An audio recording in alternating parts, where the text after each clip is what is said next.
Salam, Horas, Yahoo.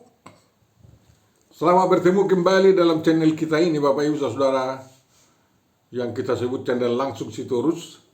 Dan pada kesempatan ini akan kita gunakan untuk merenungkan apa yang menjadi evangelium pada Minggu 28 April 2024 yang kita sebut juga Minggu Kantate.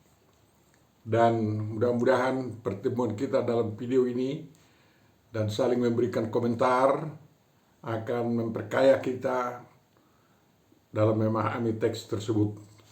Suatu mazmur yang sulit memang untuk ditafsirkan. Dan mudah-mudahanlah Tuhan memberkati kita semua. Untuk memulai perenungan kita, Bapak Ibu Saudara, marilah kita terima penyertaan dari Tuhan kita.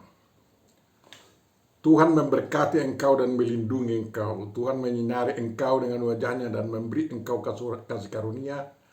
Tuhan menghadapkan wajahnya kepadamu dan memberi engkau damai sejahtera. Amin. Firman yang akan kita renungkan, Bapak Ibu Saudaraku yang terkasih, ditentukan dari Mazmur 22 ayat 26 sampai 32. Marilah kita baca apa yang dikatakan Daud dalam bagian Mazmurnya ini. Karena engkau, aku memuji-muji dalam jemaah yang besar. Nazarku akan kubayar di depan mereka yang takut akan Dia.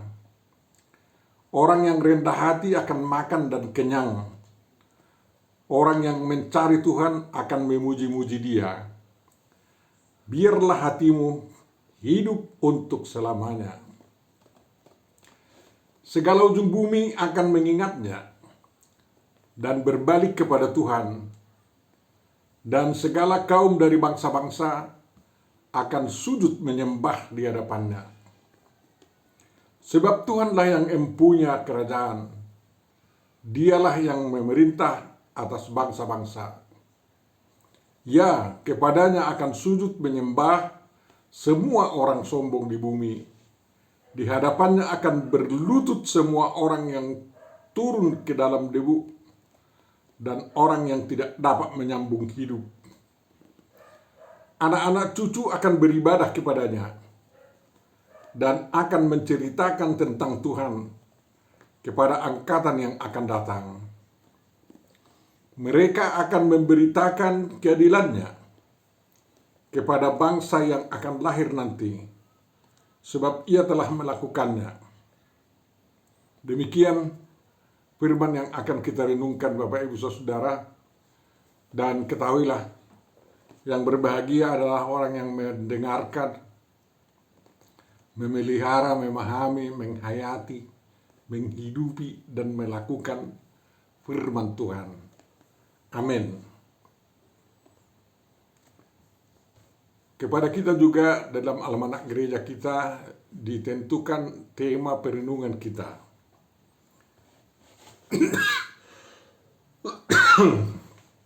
Orang yang mencari Tuhan akan memuji namanya. Itulah temanya katanya. Saya kurang tahu entah dapat kita capai nanti itu. Bapak Ibu Saudaraku yang terkasih, Mazmur 22 ini adalah mazmur yang mengingatkan kita kepada saat Yesus tersalib di Bukit Golgota. Karena beberapa ayat dari mazmur ini dapat diketahui terjadi di penyaliban Yesus itu. Dari salib itu Yesus menyerukan, Allahku, Allahku, mengapa engkau meninggalkan aku? Dan orang banyak yang anti Yesus mendengar seruan itu lalu mengejek Yesus. Lihatlah, entah nanti Elia datang menolong dia, katanya. Hebat itu, karena bagaimana Tidak hebat ya. Karena penghinaan seperti itu muncul dari hati yang sengaja mengejek Yesus. Sebab mereka tahu Mazmur Daud ini. Dan mereka sering menyerukan ini kalau mereka merasa ditinggalkan Tuhan. Tapi pada Yesus dikatakan, ya dia memang dimanggil Elia. Kita lihatlah nanti Elia datang melepaskannya katanya. Jadi kalau memang orang dibarengi kebencian, antipati, bukan keprihatinan yang keluar dari mulutnya, tetapi kebencian dan penghinaan, pengejekan.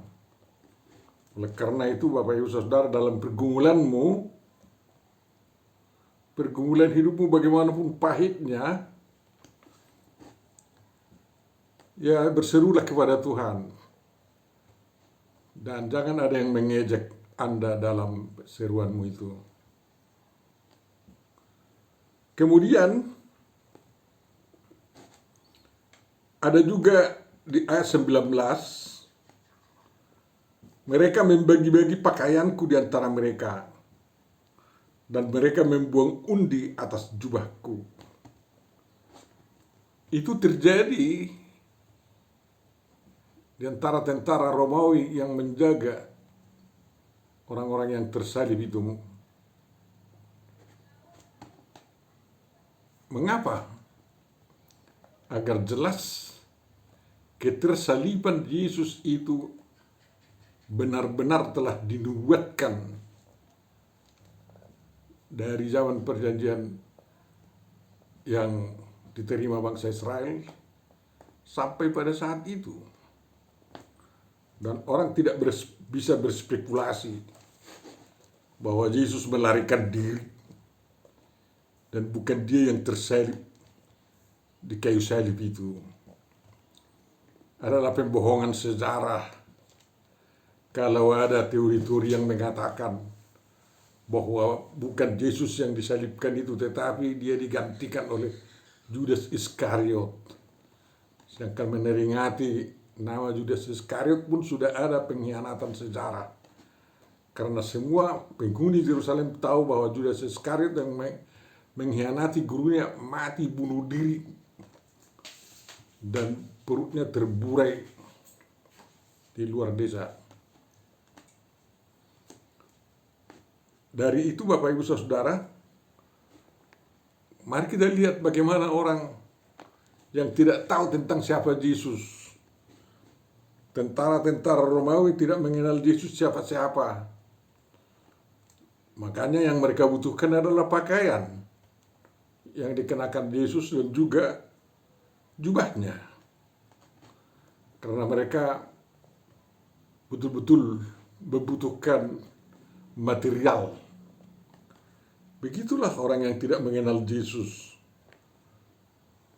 rakus akan harta dunia ini dan mau menguasai benda-benda yang ada di dunia ini, tapi menyerahkan diri kepada Yesus yang menghapus dosanya, yang memberikan keselamatan kepadanya, tidak ada penghormatan mereka. Itulah kira-kira 2 ayat dari Mazmur 24 ini yang dari sana kita dapat belajar bagaimana orang bersikap kalau tidak memahami peristiwa-peristiwa yang terjadi. Marilah kita masuki Mazmur ini. Mazmur ini terdiri atas 2 bagian, yakni ayat 1 sampai ayat 22a. Mazmur yang ditulis Daud berisi keluhan akan penderitaan yang luar biasa yang mungkin dialami ya. dia sangat membutuhkan pertolongan Tuhan. Dalam pergumulannya meraih statusnya sebagai raja dan juga setelah menjadi raja. Dia hitung semuanya mulai dari sejak kandungan. Engkau yang mengeluarkan aku dari kandungan. Engkau yang membuat aku aman pada dada ibuku, katanya. Kepadamu aku diserahkan sejak aku lahir. Tetapi mengapa engkau jauh daripadaku? Kesusahan telah dekat dan tidak ada yang menolong. Pertolongan satu-satunya menurut Daud baginya waktu itu adalah Tuhan saja. Sebab lembu banteng-banteng dari Basan sedang mau menerkam dia. Singa-singa mengaum untuk menelannya. Apa itu? Musuh-musuh bangsa Israel. Termasuk Raja Saul sendiri yang menjadi musuhnya. Walaupun Saul itu adalah mertuanya. Hanya karena cemburu agar Daud tidak menjadi pewaris tahta kerajaan Israel yang baru dibentuk itu. Itulah juga orang-orang Filistin selalu mau menelannya. Semuanya itu ibarat anjing-anjing mengerumuni, mau memakan tulang-tulangnya. Dan para penjahat mengepung Daud. Mereka menusuk tangan dan kaki Daud. Karena petualangannya tidak sempat makan dan tidak bisa sempat minum. Apa yang terjadi, tulangku dapat kuhitung. Karena rusuk-rusuknya sudah mulai nampak, dapat dihitung ya, seperti tali gitar. Begitu hebat Daud melukiskan penderitaannya itu, makanya dia berdoa memohon, mengapa Tuhan meninggalkan aku? Tolonglah aku, katanya. Tolonglah aku. Dan pada permulaan doanya dikatakan bahwa Tuhan tidak mendengar, tidak mau menjawab. Namun dalam ayat 22b, Daud dengan tegas mengatakan, engkau telah menjawab aku. Tuhan menjawab Daud. Demikian juga kita dalam segala perjuangan hidup kita, dalam penderitaan kita. Apabila kita berdoa sungguh-sungguh dan tidak henti-hentinya meminta pertolongan dari Tuhan, pada akhirnya Tuhan mendekat dan menolong dan menjawab doa-doa kita. Oleh karena itu, jangan bosan berdoa, mendoakan hal yang berulang-ulang, mendoakan mendoakan apa yang perlu kita doakan setiap hari. Dalam almanak gereja kita dituliskan itu, apa sebaiknya agar kita lebih teratur mendoakan, ya, mulai dari keluarga, kerabat, kampung, desa, pemerintah, para gereja-gereja, dan umat manusia pada umumnya harus semua didoakan. Dan setelah Daud merasa doanya dijawab, dia bertekad melakukan hal-hal yang memuliakan Tuhan dan memuji namanya. Ya, dia melihat masa depan umat manusia dalam naungan Tuhan. Dia melihat, atau Daud melihat, bahwa umat manusia ini punya masa depan kalau berada di bawah lindungan Tuhan. Di sana dikatakan Daud akan memasyurkan nama Tuhan kepada saudara-saudaraku dan memuji-muji Tuhan di tengah-tengah jemaah. Kamu yang takut akan Tuhan, pujilah Dia, katanya. Jadi kita harus tergerak kalau doa kita dikabulkan oleh Tuhan untuk mengajak orang juga berdoa kepada Tuhan dan ikut memuji Tuhan karena doanya dikabulkan oleh Tuhan. Ya, Tuhan tidak memandang hina orang yang setia berdoa kepadanya.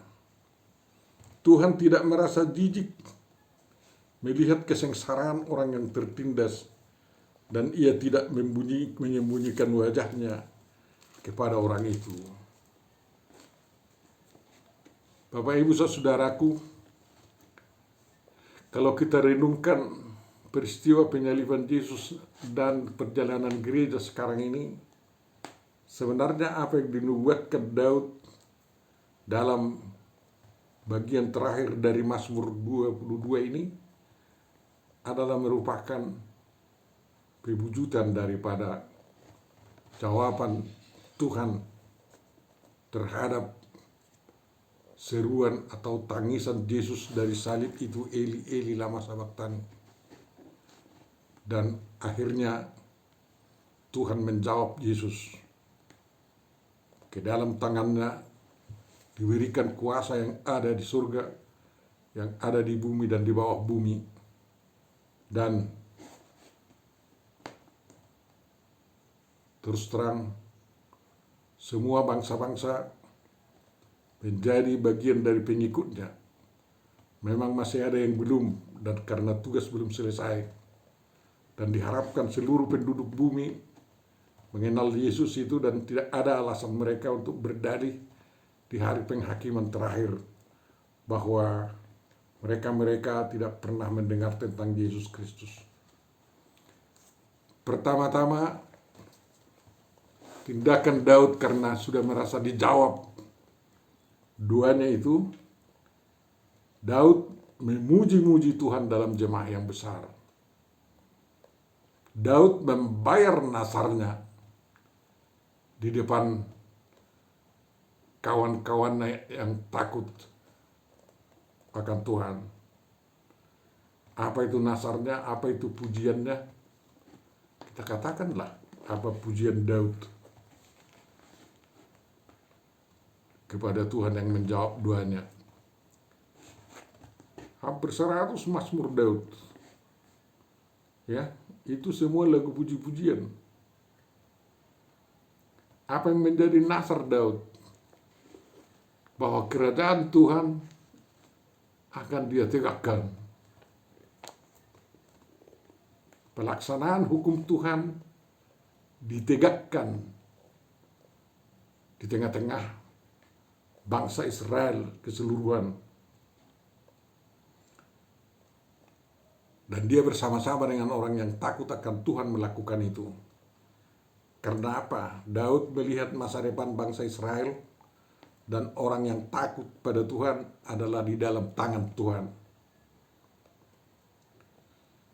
Dan ternyata setelah Tuhan menjawab doa Daud itu, dia dan bangsa Israel dapat bekerja dengan tenang. Sehingga rakyat semua bersama para pejabatnya, bersama para pengerja di Bait Allah yang mengurus keagamaan Israel itu dapat makan dan kenyang karena mereka terhitung sebagai orang-orang yang rendah hati. Tentu saja Daud mengajak seluruh bangsa Israel untuk mencari Tuhan. Untuk mencari Tuhan, seperti dikatakan oleh Nabi Amos di belakangan hari, carilah Tuhan maka kamu akan hidup, katanya. Daud setelah duluan mengatakan itu. Karena apa? Orang yang mencari Tuhan akan memuji-muji Tuhan, bukan menghina.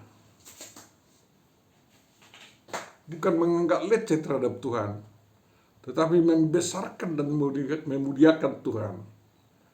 Dan dampaknya hati para pemuji itu hidup untuk selamanya.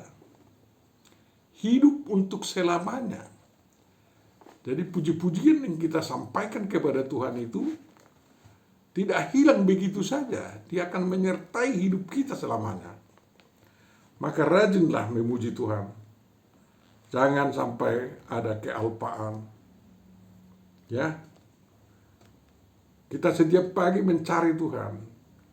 Kita setiap mau tidur mencari Tuhan. Dan kiranya pencarian kita terhadap Tuhan itu disertai dengan puji-pujian. Makanya ada buku ende kita, nyanyian rohani kita. Selain daripada kita, selain umat kita, sebagaimana juga dianjurkan oleh Tuhan Yesus, bahwa segala ujung bumi akan datang kepada Tuhan, akan menjadi umat pilihan Tuhan. Daud mengatakan segala ujung bumi akan mengingat Tuhan dan berbalik kepada Tuhan. Dan segala kaum dari bangsa-bangsa akan sujud menyembah di hadapan Tuhan. Mengapa itu perlu? Tentu saja prosesnya bukan proses dengan paksaan, tetapi dengan kesadaran. Kesadaran yang sangat tinggi bahwa orang mencari Tuhan adalah mencari masa depan yang sangat indah, untuk menemukan kemanusiaan yang adil dan beradab. Itulah kerajaan Tuhan yang didirikan oleh Tuhan, dipimpin oleh Daud, dan juga akan diperjelas oleh Tuhan Yesus Kristus yang mendirikan kerajaan sorga di bumi dan juga di sorga. Tuhanlah yang memerintah segala bangsa-bangsa. Tuhan telah mengajak kita untuk memberitakan Injil kepada segala makhluk, menjadikan bangsa-bangsa menjadi pengikut Yesus Kristus, ya, agar mereka kenal siapa pemerintah mereka yang sebenarnya. Dan itu adalah tugas kita, baik orang sombong maupun orang yang sudah meninggal, yang turun ke dalam debu, yang tidak dapat menyambung hidup, semuanya menjadi pengikut Tuhan Yesus. Makanya orang-orang yang tidak hidup itu diberi tanda salib, bahwa dia termasuk bagian dari kerajaan Tuhan Yesus Kristus. Ya, orang-orang sombong menjadi orang baik, itu yang terindah. Ya, dan mari kita usahakan seperti itu, bahwa kerajaan Tuhan tidak berhenti hanya sampai kepada kita. Kita akan menurunkan itu kepada anak cucu kita. Anak cucu kita harus turut beribadah kepada Tuhan, yang telah lahir baru atau yang belum lahir, yang belum kita lihat. Dan mereka harus mampu menceritakan tentang Tuhan dari angkatan ke angkatan berikutnya.